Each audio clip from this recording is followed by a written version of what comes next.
ወራህመቱላሂ ወበረካቱ። በመጀመሪያ ያው ይሄ መድረክ ተፈጥሮ እዚህ በመገናኘታችን ከዛም በፊት ደግሞ ቅንነት ኖሮ የኢትዮጵያ ሸሪዓ ፍርድ ቤቶችን ለማሻሻል የተደረገውን ጥረት አመሰግናለሁ። እግረ መንገዱን ግን የዘገየንበትም ሁኔታ አለ። ሰኔ 26 ቀን 2010 የኢትዮጵያ ሙስሊሞች መፍትሄ አፈላላጊ ኮሚቴ ከጠቅላይ ሚኒስትሩ ጋር የኢትዮጵያ ሙስሊሞችን ችግር ስናወራ አንዱ አንስተን የነበረው የኢትዮጵያ ሸሪዓ ፍርድ ቤቶችን ጉዳይ ነው። ያን ጊዜ አስታውሳለሁ ኡስታዝ ካሚል ሸምሱ እዚህ ካለ ሌሎቻችሁም አጥኑና ልክ የመጅሊሱን ችግር ስናቀርብ አጥኑና አቅርቡ በሚል ነው የተወሰደው። በጊዜ የነበረው የመጅሊሱ አህዋል ሌላ መልክ ውስጥ ገባና ተጠንቶ ሳይቀርብ ቆይቶ አሁን ስልጣን ላይ ያሉት የኢትዮጵያ እስልምና ጉዳዮች ጠቅላይ ምክር ቤት ፕሬዝዳንት የተከበሩ ዶክተር ሼህ ሀጂ ኢብራሂም መጥተው እንደገና እስኪያነሱት ድረስ ጉዳዩ ተንግቶ ቆየ እንጂ ያን ጊዜ ነው እንደ ጥያቄ ለጠቅላይ ሚኒስትሩ ቀርቦ ችግሩና መፍትሄ አቅጣጫ የምትሉትን አቅርቦ የተባለው።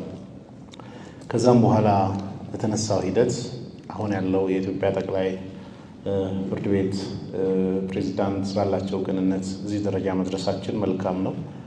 የጥናት ጽሁፉን አብዛኛውን ፓርት አንብቤ ያለው ጥሩ የሚባሉ ዛሬም ያልተነሱ ከጊዜ አንፃር ብዙ ነጥቦች በውስጡ ተካተዋል። ግን አንዳንድ ቢጨመሩ ብዬ የማስባቸውን ከታሪክም አንፃር እንደ እግረ መንገዱን የጉዳዩን አሳሳቢነት እንድንረዳ ከታሪክ አንፃር 3 ነጥቦችን ለመጨመር ሞከርኩኝ። አንደኛው ሄርበርት ሉዊስ 1965 እንደ አውሮፓ አቆጣጠር ስለ ጅማ ማስተርሱን ሰርቶ በኋላ ላይ በኦሮሞ ሞናርኪ ኦፍ ጅማ አባጅፋር በሚለው መጽሐፉ 110 ገጽ ላይ ጅማም የሸሪዓ ፍርድ ቤት እንዳለና በአባጅፋር ቃዲዎች እንደሚሾሙ በግልጽ መጽሐፉ ላይ ያነሳል። ስለዚህ ታሪካዊ ነበረ የሚለው ላይ ገጽ 110 አካባቢ ላይ ነው የሚያወራው። ሁለተኛ 1967 ላይ ቢላል መጽሔት ላይ ሀጂ በሽር ዳውድ አላህ ይርሐማቸው ያን ጊዜ የሸሪዓ ፍርድ ቤት ፕሬዝዳንት ነበሩና የጠቀሱትን አንድ ነጥብ ማስታወስ ፈለኩኝ። ሸሪዓ ፍርድ ቤት በኃይለ ሥላሴ ጊዜ ብዙ ሙስሊሞች አንደኛ ከፍትሐ ብሔሩ ጀምሮ ኢግኖር የማድረግ ነገሮች ነበሩ። ፍትሐ ብሔሩ የጸደቀ ቀን ፓርላማ ውስጥ የነበሩ ሙስሊሞች ቁጥራቸው ትንሽ ነው። ኦልሬዲ ከጅምሩ ሳይከተትበት ስለመጣ በድምፅ ብልጫ ይወሰን ሲባል እኛ እዚህ ተቀምጠን ድምፅ ሲሰጥ ቁጥራችን ውስን ስለሆነ መድረኩን ረግጠው ነው የወጡት ተቃውሟቸው በዕለቱ ለመግለጽ ማለት ነው። በተለያየ ክፍለ ሀገር ተወክለው የነበሩ ሙስሊሞች የፍትሐ ብሔሩ የጸደቀ ቀን በፓርላማ አልተገኙም። ለምን? ሆን ተብሎ ይህን ለማግለል ስል ነበር። ሀጂ በሽር ዳውድ ደግሞ ሸሪዓ ፍርድ ቤት የሚባለው ራሱ እስልምናን ሰው እንዲጠላ በሚያደርግ መልኩ ነው መንግስት ያዋቀረው የሚል ነጥባቸው ምን ይላሉ? ቢላል መጽሔት 1967 ገጽ 13 ላይ እንዲሁ በብዙ ሚሊዮን የሚቆጠሩ ለሃይማኖታቸውና ለሀገራቸው የሚቆረቆሩ ሁሉ ይህ ፍርድ ቤት የሸሪዓ ፍርድ ቤት ማለታቸው ነው የተቋቋመው የእስላምን ሃይማኖት ለመጠበቅ ሳይሆን ህዝቡ ራሱ ቀስ በቀስ ሃይማኖቱን ጠልቶ እንዲተው ረቂቅ በሆነ ተንኮልና ጥናትና ተንኮል የተመሰረተ ፍርድ ቤት ነው እያሉ በማለት እያጉረመረሙ ለብዙ ዘመናት ከፍ ባለ ሀዘን ተውጠው መኖራቸው የማይካድ ነው ብሎ 67 ላይ ካነሱት አንዱ ነው። እንደገና 1966 ላይ የኢትዮጵያ ሙስሊሞች ሚያዝያ 1 ቀን ለመንግስት ጽፈው ያስገቡት 13 የኢትዮጵያ ሙስሊሞች ጥያቄዎች መካከል በኋላም ሚያዝያ 12 ቀን 66 ሰልፍ ከተወጣባቸው ጉዳዮች አንዱ በ3ኛ ተራ ቁጥር ላይ ያለው ጥያቄ የሸሪዓ ፍርድ ቤት ነው።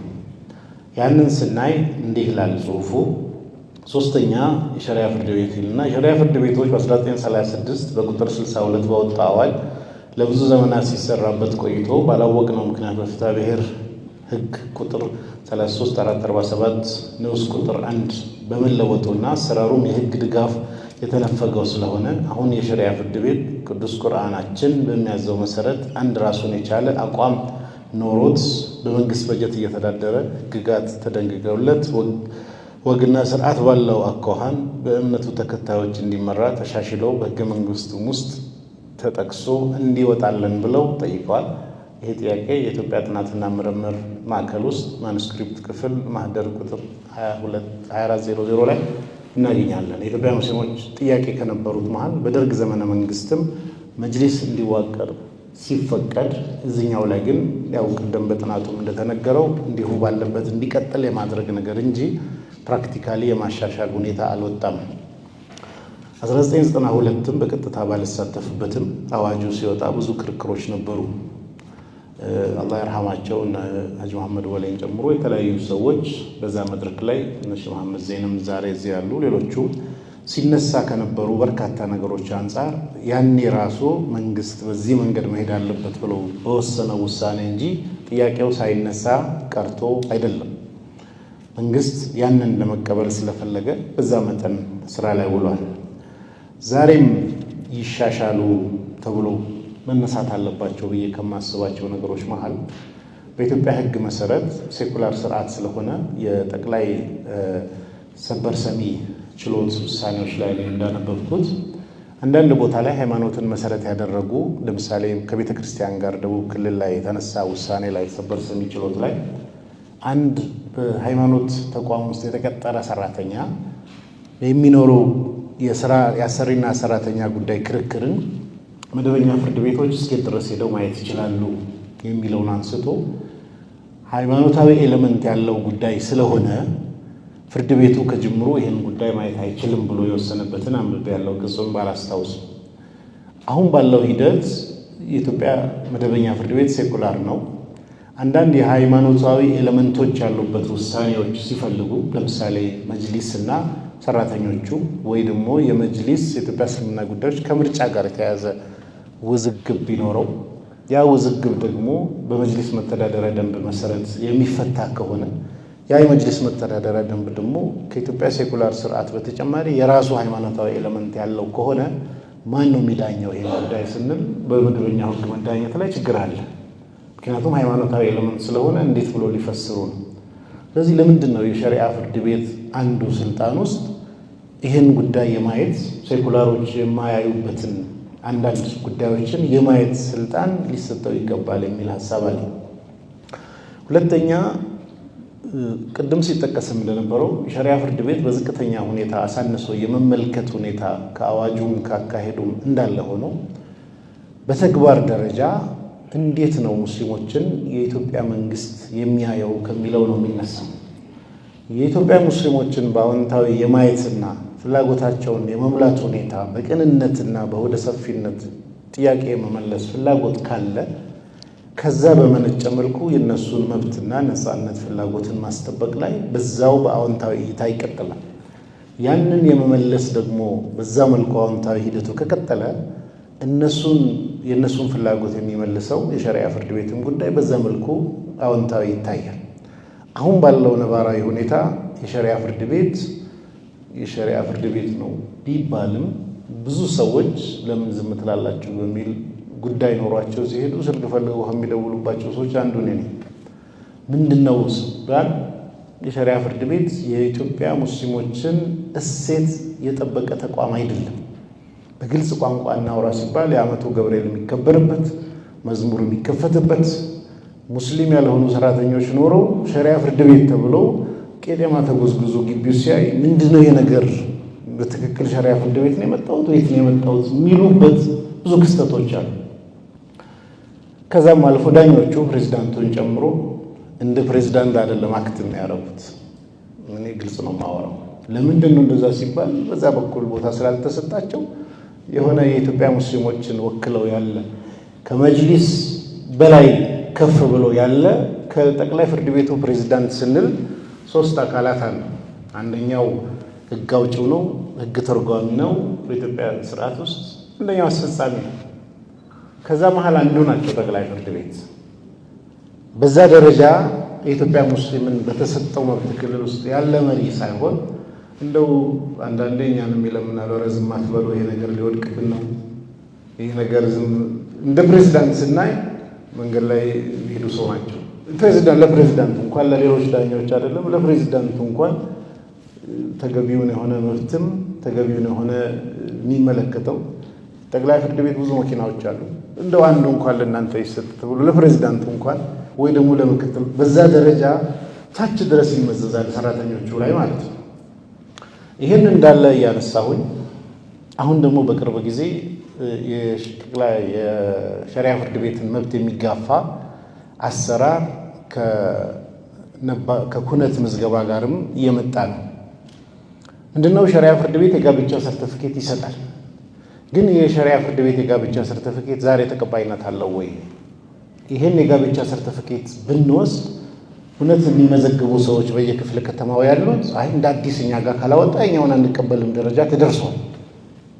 አዋጁ ተሽሮ ነው ወይስ ምንድን ነው ስንል አልተሻረም። ግን በማስፈጸም ደረጃ ምናልባት ከአሰራር አንጻር ኢንተርናሽናል እንዲሰራ ወጥ የሆነ ያድርግ ቢባል እንኳን የሸሪያ ፍርድ ቤቱን እንዳለ ተቀብለው ወደዛኛው ሰርቲፊኬት መለወጥ ቢሆን ሲምፕል ያሰራር ነው። እሱን አንቀበልም እንደ አዲስ አውጣ ከሆነ የሸሪያ ፍርድ ቤት ሰርቲፊኬት ቫሊድ አይደለም የሚል ነገር በተግባር እየተደረገ ነው። ዛሬ በምናወራበት እንኳን ተጨማሪ አይደለም፣ ዛሬ ስራ ላይ ሆኖ የምናይበት ነገሮች መሀል አንዱ ነው። ሌላው መጨመር አለበት ብዬ ከማስባቸው መሀል ቅድም ያነሳችሁት የፋይናንስ ጋር የተያያዙ የተለያዩ ነገሮች አሉ። ጀነራል እንትኑ በፈቃደኝነት ተብሎ እዛ ውስጥ የሚያስፈልጉ በተቋም ጋር የተያያዘ የመጅሊስ ቅድም ያልኩት ከፋይናንስ ጋር የተያያዘ ከኢንሹራንስ ጋር የተያያዘ ዞሮ ዞሮ ሲቪል ጉዳይ ነው፣ ወንጀል አይደለም። የወንጀል ጉዳይ ላይ መብት አልተሰጠውም።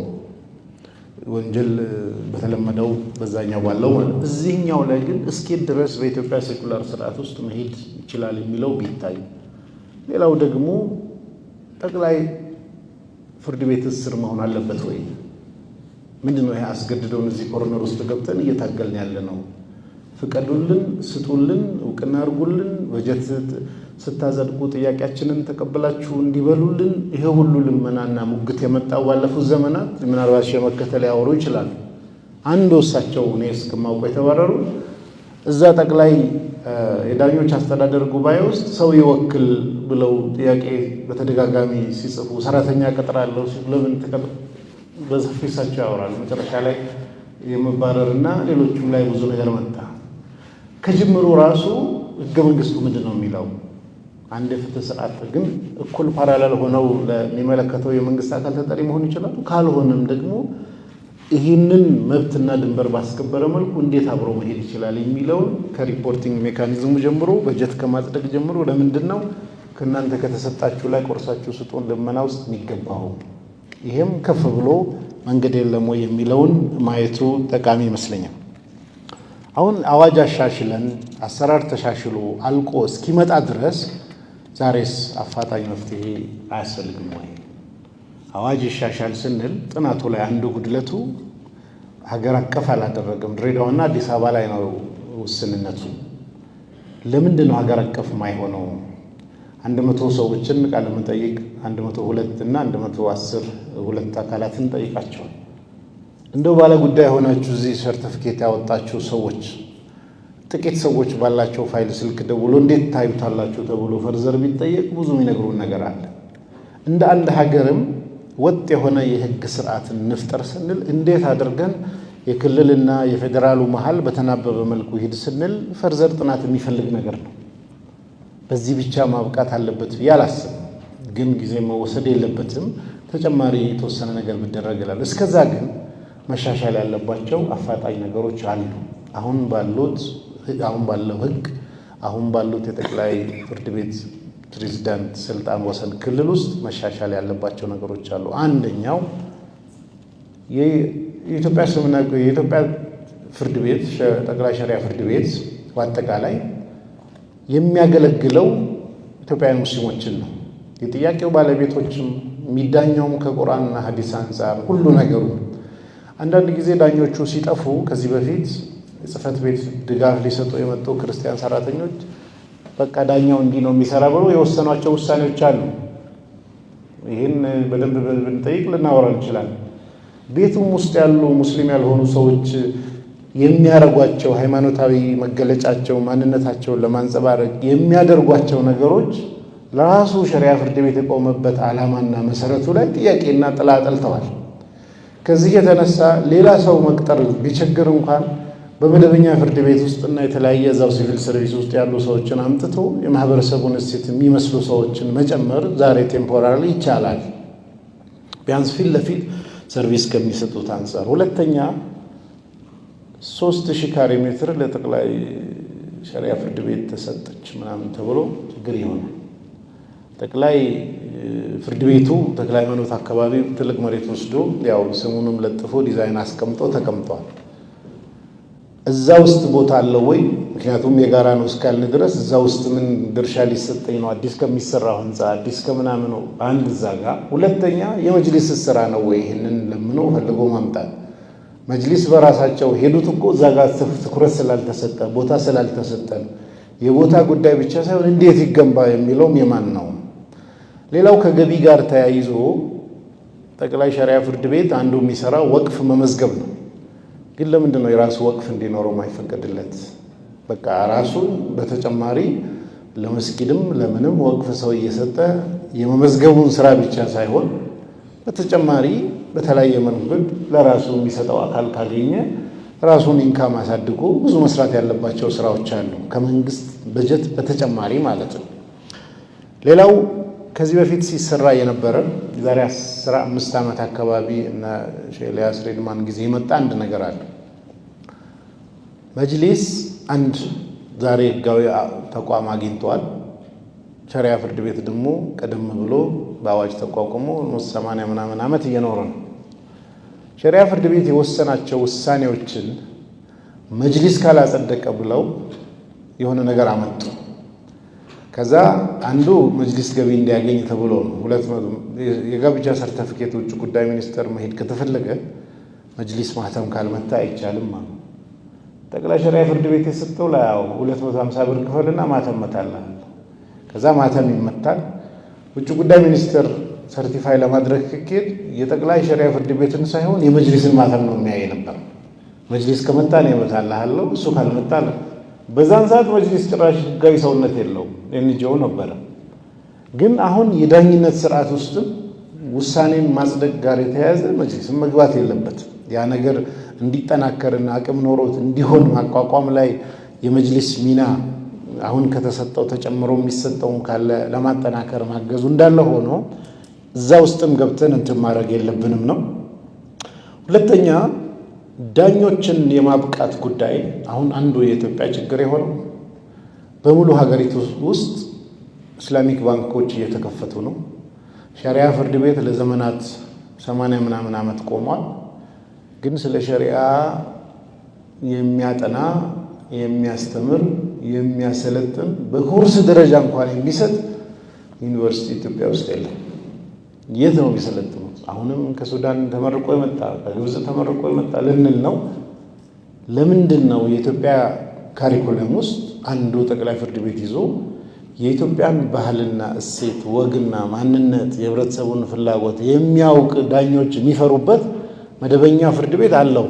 የመንግስት ዩኒቨርሲቲ ሁሉ ይሄን ነው የሚሰራው። ግን ለምንድን ነው በትምህርት ስርዓታችን ውስጥ ለዚህ ዳኝነት ፍርድ ቤት የሚሆኑ ሰዎች የተወሰነ መደበኛውን ትምህርት ከተማሩ በኋላ አዲሽናል ነገር ጨምረው ስፔሻላይዝ አድርገው ከዛው ከመንግስት ተቋም ወጥተው ለምሳሌ አንድ ሰው 2 ዓመቱን በመደበኛ ፍርድ ቤት የተወሰነ የሚሰራቸውን ተምሮ ስፔሻላይዝ ወደ ሸሪዓ ፍርድ ቤት እንዲያደርግ የተወሰነ ትምህርቶች ተጨምሮ ቢመጣ እንደገና ስርዓቱ ራሱ ስታንዳርዳይዝ ተደርጎ የሚመራበት አገር አቀፍ የሆነ ወጥ የሸሪዓ ፍርድ ቤትን አስተዳደርም ብቻ ሳይሆን ውሳኔ አሰጣጥ የሥነ ስርዓት ህጉ ምናምኑ ጉዳዮቹም ጨምሮ ቢወጣ አንድ ዳኛ እዚህ ጋር የሚጠቅሰው ምንድነው? መደበኛ ስንል ህገ መንግስት ይጠቅሳል፣ የወንጀለኛ መቅጫ ሥነ ስርዓት ህጉን 96 ይላል፣ ወይ ደግሞ ፍትሐ ብሔር 50 ምናምን ይላል። የሆነ ነገር የመጅሊሱ የቱን ነው የሚጠቅሰው ስንል ደስ ያለው ነው ዳኛው። አንዴ በሻፊ ይልና የሆነ ቦታ የሆነ ኪታብ ላይ እንዳለው ይላል። በምን ወጥ አይደለም። ወጥ እንዲሆን ከዑለማ ምክር ቤት ጋር ከመጅሊስ ጋር ተባብረው የሸሪዓ ፍርድ ቤት የሚመራበትን ኮድ ራሱ ማዘጋጀት ያስፈልጋል። ይህን ለማዘጋጀት ደግሞ በመንግስት በኩል ቅንነቱ፣ በአዋጁ በኩል ይህን ግምት ውስጥ የሚሰጥ እንደዚህ አይነት ነገር ሲኖር ወጥ የሆነ ነገር ይሆናልና ያም መያዝ አለበት እላለሁ። አመሰግናለሁ።